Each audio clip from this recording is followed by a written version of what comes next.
Et voilà, c'est la zone sportive. Georges Benmouima est avec nous pour nous partager quelques actualités sportives. Georges, bonjour. Bonjour Calvin, bonjour à tous les amoureux du sport des zonards. Voilà, là maintenant on va un tout petit peu parler du Champions League, bien sûr du continent africain. Ouais, c'est un fait très intéressant puisque 4 ans après, la formation du tout-puissant Mazembe va jouer les quarts de finale de la Ligue des Champions. Donc la dernière fois on a vu l'équipe de Mazembe jouer ce stade de la compétition, ça remonte de 2020. 4 ans après, les Corbeaux vont en fait en découdre face aux géants du football africain. C'est vrai que Mazembe a eu des moments très compliqué, puisqu'à l'époque, c'est quand même une équipe qui faisait percer les continents africains. Mais ils ont sué haut et sang pour atteindre ces niveaux. Il a fallu attendre l'arrivée de Lamine Ndiaye, cet entraîneur qui avait permis à Mazembe de remporter la Ligue des Champions de 2010, mais également jouer la finale de la Coupe du Monde des clubs. À l'époque, Mazembe avait été bâti par la formation d'Inter de Milan, de Samuel Eto'o. Donc, après ce parcours, Lamine Ndiaye était parti pour évoluer ailleurs et les dirigeants avaient compris qu'il fallait faire revenir un homme qui maîtrise la situation, un homme qui maîtrise la maison pour faire renaître cette famille des Corbeaux. Et là, ils sont en quart de finale. Mazembe devra patienter donc la date du 13 mars pour être fixé sur son adversaire. Pour dire en bref, le tirage au sort donc des quarts de finale de la Ligue des Champions aura lieu le 13 mars au siège de la CAF, c'est la ville de Caire en Égypte. Et il y a quand même trois clubs plutôt qui sont sur les chemins du tout-puissant Mazembe. Il y a les National Al-Ahli d'Iker, c'est les clubs les plus titrés sur les continents africains.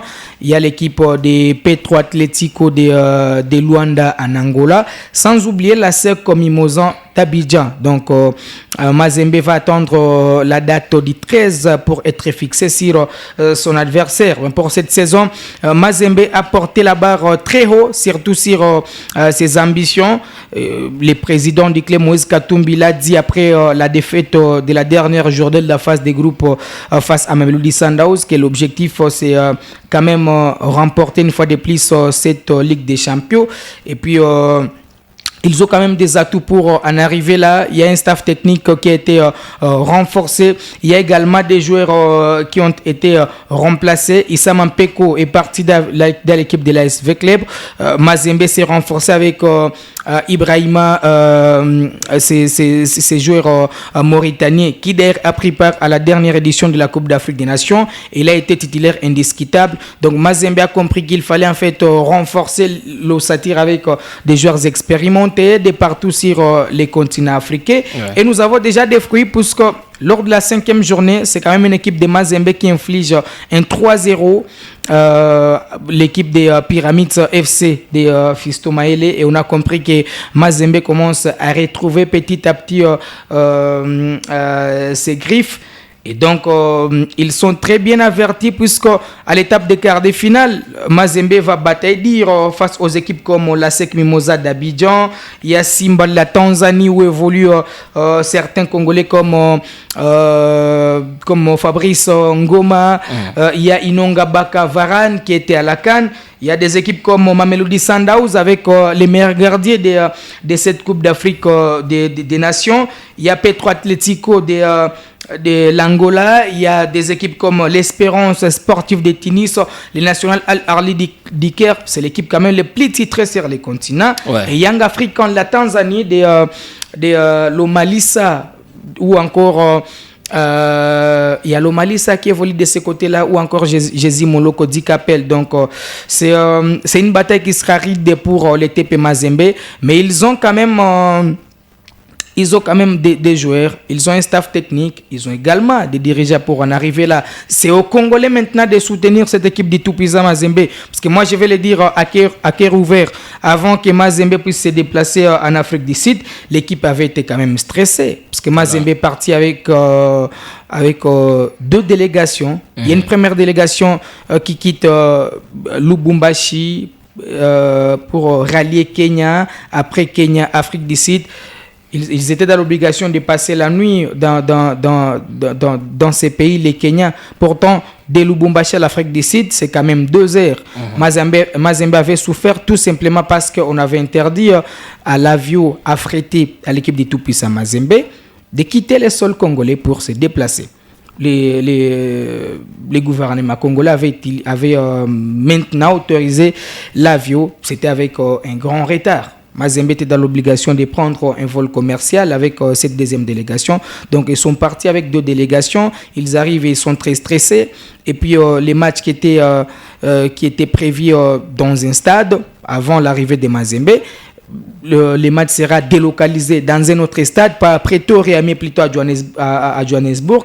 Après, la CAF va revenir sur sa décision pour dire que les matchs va se jouer à Pretoria. Donc, Mazembe est dans l'obligation de rester à Pretoria pour jouer son match. Donc, il y a eu beaucoup de stress, des perturbations qui n'ont pas permis au Corbeau de s'imposer face à Mamelodi. Heureusement qu'ils étaient déjà qualifiés. Donc, c'était un match pour permettre à Mazembe de finir soit en tête. Donc, c'est là où je reviens sur mes propos. C'est aux Congolais de prendre cette formation comme une équipe congolaise. Et le football devrait en fait nous unir. Des histoires de la politique ne doivent pas intervenir en fait dans le football. Donc à un certain moment peut-être Mazembe est victime de la situation politique. Pourtant avec cette qualification du tout-puissant Mazembe, ça a permis à la RDC de garder ses 4 places aux interclubs de la CAF, puisque si Mazembe était éliminé, peut-être que la CAF devrait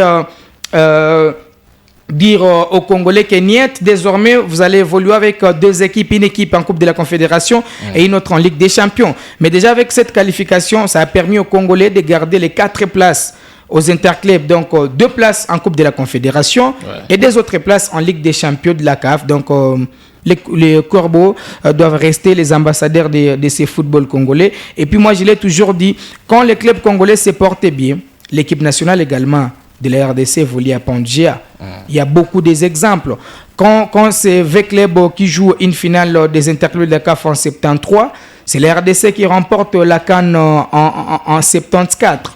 Quand c'est Mazembe qui remporte la Ligue des Champions en 2009, c'est les Léopards qui remportent également les championnats d'Afrique des Nations de 2009 en Côte d'Ivoire. Donc, en bref, on doit comprendre qu'on est obligé de soutenir les clubs congolais puisque ce sont des clubs qui portent très haut le football congolais. Merci beaucoup, cher Georges. Ça a toujours été un plaisir de partager ce moment avec toi. Ouais, en fait, le plaisir est partagé. Je pense que prochainement, on sera ensemble pour déjà évoquer l'adversaire du tout-puissant Mazembe en quart de finale. Pourquoi pas parler du programme de la sélection nationale. C'est vrai que peut-être on peut avoir un petit changement, puisqu'au moins cette trêve internationale du mois de mars serait d'une importance capitale pour les fauves congolais. Au-delà même de la préparation, ça permet à l'équipe nationale également de gagner des places au classement FIFA. Voilà. Merci de nous avoir suivis. Donc, retrouvez toutes ces informations sur la page Facebook de Georges Ben Mouima. Écrivez Georges Ben Mouima sur Facebook et vous aurez toutes ces informations. Merci de nous avoir suivis. On se retrouve à la prochaine. On est ensemble.